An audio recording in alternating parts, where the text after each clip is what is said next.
بسم اللہ الرحمن الرحیم۔ اللہ راضی ہوتا ہے تو یہ نشانیاں ظاہر ہوتی ہیں۔ اللہ کی اپنے بندے سے محبت کی نشانیاں، اگر کسی میں ایک نشانی بھی ظاہر ہو جائے تو سمجھ لینا کہ اللہ اس سے محبت کرتا ہے۔ ساتھ ہی آپ کو بتائیں گے قرآن و سنت کی روشنی میں کہ عورت کو گالی دینا کیسا ہے اور اس کے ساتھ مار پٹائی کرنا کیسا ہے، اس سے گھر میں کیا ہوتا ہے۔ ناظرین، سب سے پہلی نشانی اللہ پاک جس کو دین کی سمجھ عطا فرماتا ہے، دین سے جوڑ دیتا ہے تو اسے اپنا محبوب بنا لیتا ہے۔ حضرت عبداللہ بن مسعود رضی اللہ تعالیٰ عنہ سے مروی ہے کہ رسول اللہ صلی اللہ علیہ وآلہ وسلم نے فرمایا، اللہ پاک تمہارے درمیان اخلاق بھی تقسیم کرتے ہیں جس طرح رزق تقسیم کرتے ہیں۔ اللہ پاک دنیا اس کو بھی دیتے ہیں جو اللہ پاک کا پیارا ہو یا نہ ہو، لیکن دین صرف اسے دیتے ہیں جو اللہ پاک کا محبوب ہوتا ہے۔ عبادت کی محبت، قرآن کی محبت، اللہ پاک کی محبت، اللہ کے ذکر سے محبت، رسول اللہ صلی اللہ علیہ وآلہ وسلم پر درود و سلام بھیجنے کا شوق اور تڑپ، یہ وہ چیزیں ہیں جو اس بات کی نشانی ہے کہ اللہ نے اسے بہت پیارا بنا لیا ہے۔ دوسری نشانی، رسول اللہ صلی اللہ علیہ وآلہ وسلم نے فرمایا، اللہ جسے اپنا بناتے ہیں تو پھر اس پر تھوڑی سی آزمائش بھی ڈالتے ہیں، یعنی اللہ پاک دیکھنا یہ چاہتے ہیں کہ یہ بندہ میرے فیصلے پر راضی ہوتا بھی ہے یا نہیں۔ جو راضی ہو جائے اللہ پاک اسے دنیا میں بھی راضی کرتے ہیں اور آخرت میں بھی راضی کریں گے، اور جو اس وقت بوکھلاہٹ کا شکار ہو جائے کہ یہ کیا ہو گیا میرے ساتھ، میں تو نماز بھی پڑھتا ہوں، قرآن پاک کی تلاوت بھی کرتا ہوں، پھر مجھے بخار کیوں آ گیا ہے، میں تو دین کا کاربند ہوں، پھر مجھے کیوں فکر ہو رہی ہے، تو ایسا نہیں سوچنا چاہیے۔ حضرت بلال حبشی رضی اللہ تعالیٰ عنہ سے کسی نے پوچھا کہ آپ بڑی توحید کی باتیں کرتے ہیں تو آپ کو اتنی بری طرح سے مار کیوں پڑی ہے؟ تو آپ رضی اللہ تعالیٰ عنہ نے فرمایا کہ تم بھی تو بازار جا کر برتن خریدنے سے پہلے اسے بجا کر دیکھتے ہو کہ مٹی صحیح طرح سے لگی ہے یا نہیں، بس اللہ نے مجھے بھی آزمایا تھا۔ اس کے بعد یہی وہ غلام تھا جس کا رنگ بھی کالا تھا، موٹے موٹے ہونٹ تھے، جس کے بارے میں اللہ کے پیارے رسول صلی اللہ علیہ وآلہ وسلم فرماتے ہیں کہ جب میں جنت میں جا رہا تھا، جب مجھے معراج کرائی گئی تو آگے آگے کسی کے چلنے کی آہٹ سنائی دی۔ میں نے حضرت جبرائیل علیہ السلام سے پوچھا کہ یہ کون ہے؟ جواب ملا کہ یہ حضرت بلال حبشی ہیں جو آپ کے آگے چل رہے ہیں۔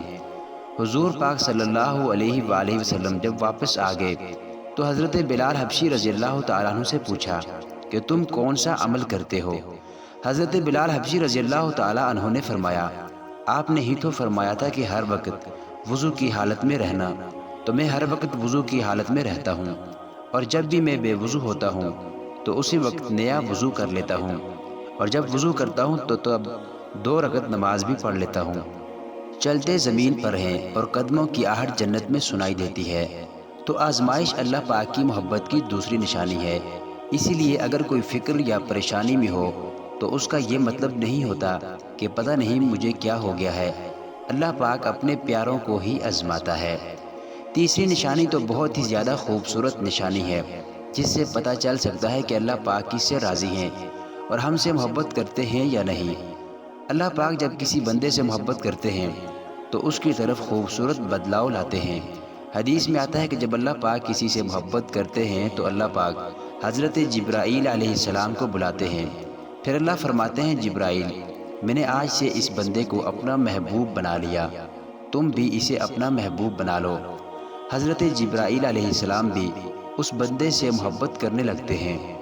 پھر حضرت جبرائیل علیہ السلام کو حکم ہوتا ہے کہ آسمان کے تمام فرشتے اور تمام نورانی مخلوقات کو خبر دے دو کہ یہ اللہ کا پیارا بن گیا ہے۔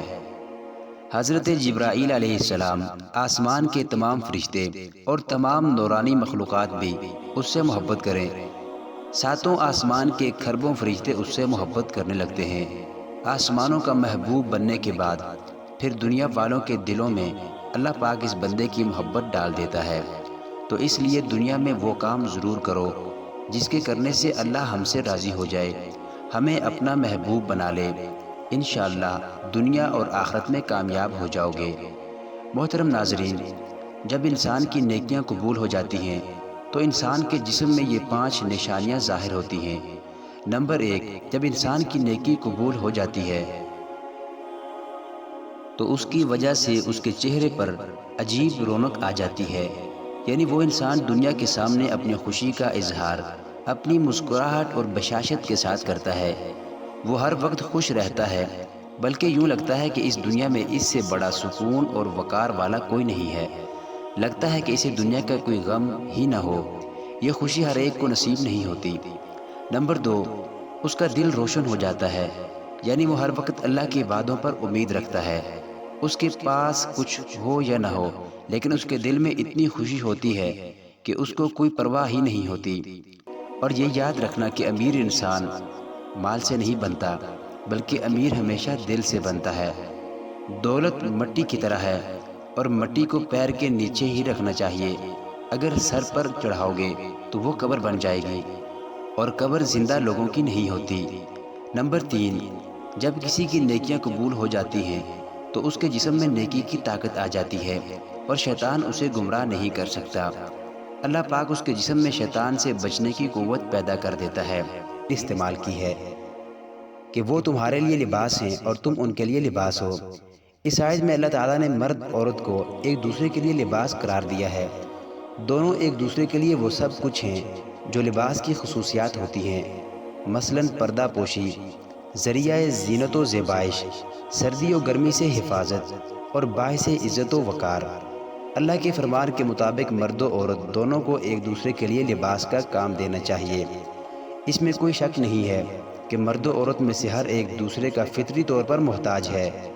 ان میں سے کوئی ایک دوسرے سے مستغنی اور بے نیاز نہیں ہو سکتا۔ یہی اللہ کا بنایا ہوا قانون فطرت ہے، انسانوں کے لیے بھی اور تمام کائنات کی مخلوقات کے لیے بھی۔ اللہ تعالیٰ کا ارشاد ہے، اور ہر چیز کے ہم نے جوڑے پیدا کیے کہ تم نصیحت حاصل کرو۔ یہی وجہ ہے کہ اللہ تعالیٰ نے جب آدم علیہ السلام کی تخلیق کی تو جنت میں انہیں اکیلا و تنہا نہیں چھوڑ دیا، بلکہ ان کے سکون و آرام کے لیے اور ان کی تنہائیوں کو دور کرنے کے لیے ایک عورت یعنی حضرت حوا علیہ السلام کو پیدا کیا۔ اس بات سے اسلام کا یہ موقف واضح ہو جاتا ہے کہ مرد اور عورت ایک دوسرے کے لیے فریق مخالف کی حیثیت نہیں رکھتے، بلکہ دونوں مل جل کر ایک دوسرے کی شخصیت کی تکمیل کرتے ہیں۔ اسی مفہوم میں اللہ کا یہ فرمان ہے، تم ایک دوسرے کا حصہ ہو۔ تم دونوں کے درمیان تعاون اور اتحاد کا جذبہ ہونا چاہیے، نہ کہ نفرت، دشمنی اور ایک دوسرے کی مخالفت کا۔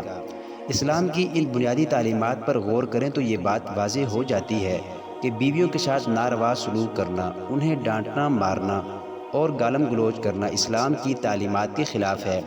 اسلام تو ایسا مذہب ہے جو جانوروں کو گالی دینے سے منع کرتا ہے، بجائے اس کے کہ انسانوں کو گالی دی جائے، اور وہ بھی اپنی شریک حیات کو۔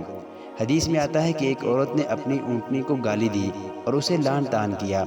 نبی صلی اللہ علیہ وآلہ وسلم نے اس عورت کو سخت تنبیہ کی اور اس غلطی کی پاداش میں صحابہ کرام رضوان اللہ علیہم اجمعین کو حکم دیا کہ اس عورت کی اونٹنی لے لو اور اسے آزاد چھوڑ دو تاکہ کوئی اسے استعمال نہ کرے۔ غور کریں، نبی صلی اللہ علیہ وآلہ وسلم نے ایک جانور کو گالی دینے اور لعن طعن کرنے سے سخت منع فرمایا ہے، تو اپنی شریک حیات کو لعن طعن کرنا، گالی دینا اور اس سے بھی بڑھ کر اسے مارنا کیسے جائز ہو سکتا ہے؟ یہ باتیں سراسر قرآن و سنت کی تعلیمات کے خلاف ہیں۔ قرآن نے صرف ایک صورت میں عورت کو مارنے کی اجازت دی ہے، اور وہ صورت یہ ہے کہ بیوی اپنے شوہر سے بغاوت پر اتر آئے۔ ایسی صورت میں بھی پہلی فرصت میں مارنے کی اجازت نہیں ہے، بلکہ حکم ہے کہ پہلے بیوی کو نصیحت کی جائے۔ نصیحت سے نہ مانے تو حکم ہے کہ اس کا بستر الگ کر دیا جائے، اور اس پر بھی نہ مانے تو اسے مارنے اور اس پر سختی کرنے کی اجازت دی گئی ہے۔ ارشاد ربانی ہے، وہ بیویاں جن کی بغاوت کا تمہیں اندیشہ ہو تو تم انہیں نصیحت کرو اور بستر سے انہیں الگ کر دو اور انہیں مارو، بس اگر وہ مان جائیں تو پھر انہیں ستانے کا کوئی بہانہ تلاش نہ کرو۔ اس آیت کے آخری حصے سے معلوم ہوتا ہے کہ اللہ تعالیٰ نے ہرگز اس بات کی اجازت نہیں دی کہ اطاعت گزار اور فرما بردار بیوی کو ستانے اور پریشان کرنے کے لیے مختلف طریقے استعمال کیے جائیں۔ جو حضرات خواہ مخواہ اپنی نیک بیویوں پر گرجتے برستے رہتے ہیں اور انہیں تنگ کرتے ہیں، انہیں چاہیے کہ وہ اللہ تعالیٰ کے اس فرمان پر 1000 بار غور کریں۔ مذکورہ صورتحال میں مارنے کی اجازت کے باوجود حضور صلی اللہ علیہ وآلہ وسلم نے فرمایا کہ لن یضرب خیارکم، شرفاء اپنی بیویوں کو نہیں مارتے۔ شرفاء اپنی بیویوں کو مارنے کی بجائے پیار، محبت اور نرمی سے سمجھاتے ہیں، اور اس کی بہترین مثال حضور صلی اللہ علیہ وآلہ وسلم کی حیات طیبہ ہے۔ آپ صلی اللہ علیہ وآلہ وسلم اپنے بارے میں فرماتے ہیں، تم میں سب سے بہتر وہ ہے جو اپنی بیویوں کے لیے بہتر ہے، اور میں اپنی بیویوں کے لیے سب سے بہتر ہوں۔ حضور صلی اللہ علیہ وآلہ وسلم کی سیرت کا علم رکھنے والوں کو معلوم ہے کہ آپ صلی اللہ علیہ وآلہ وسلم نے کبھی کسی عورت بلکہ کسی بھی انسان یا جانور پر ہاتھ نہیں اٹھایا۔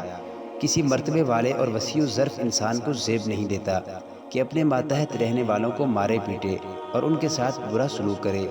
کسی مرد کو یہ کیسے گوارا ہو سکتا ہے کہ رات میں اپنی بیوی سے جنسی لذت حاصل کرے اور دن میں اسے مار پیٹ اور گالم گلوچ کے ذریعے اذیت پہنچائے؟ یہ کام تو کوئی رذیل اور بد اخلاق شخص ہی کر سکتا ہے۔ جبھی تو حضور صلی اللہ علیہ وآلہ وسلم نے فرمایا کہ شرفاء اپنی بیویوں کو نہیں مارتے ہیں، گویا اپنی بیوی کو مارنے والے لوگ رذیل ہوتے ہیں۔ البتہ اگر کبھی انتہائی غصے کی حالت میں یا غلطی سے کسی مرد نے اپنی بیوی پر ہاتھ اٹھا دیا یا گالم گلوچ کیا تو اسے چاہیے کہ اپنی بیوی کو منانے اور خوش کرنے کی کوشش کرے۔ یہ وہ اسلامی تعلیمات ہیں جن پر عمل کر کے گھر کے ماحول کو پرسکون اور خوشگوار بنایا جا سکتا ہے، اور ان پر عمل نہ کیا جائے تو شوہر اور بیوی کے ساتھ ساتھ بچوں کا مستقبل بھی تباہ ہو جاتا ہے۔ محترم ناظرین، اگر آپ چاہتے ہیں کہ آپ کے رزق میں فراوانی ہو اور عزت، شہرت، دولت دن بدن بڑھتی جائے تو اپنے گھر میں اپنی عورتوں کا خیال رکھیں، انہیں خوش رکھیں۔ اللہ کے فضل و کرم سے آپ عزت، شہرت اور دولت میں فراوانی پائیں گے۔ یاد رکھیے گا، عورت پر ظلم کرنے کا مطلب ہے اولاد کی بغاوت۔ آنے والے وقت میں جو اولاد اس عورت کے جسم سے آپ کو نصیب ہوگی تو اس کے وجود میں آپ کے لیے بغاوت ہی بغاوت ہوگی۔ اللہ تعالیٰ سے دعا ہے کہ اللہ ہمیں دین حق پر چلنے کی توفیق عطا فرمائے، ہماری اولاد کو ہمارے لیے رحمت بنائے اور ہمیں دین کی مکمل سمجھ نصیب فرمائے، آمین۔ ناظرین، کومنٹ باکس میں اللہ تعالیٰ کے 99 ناموں میں سے ایک نام ضرور ٹائپ کریں۔ شکریہ۔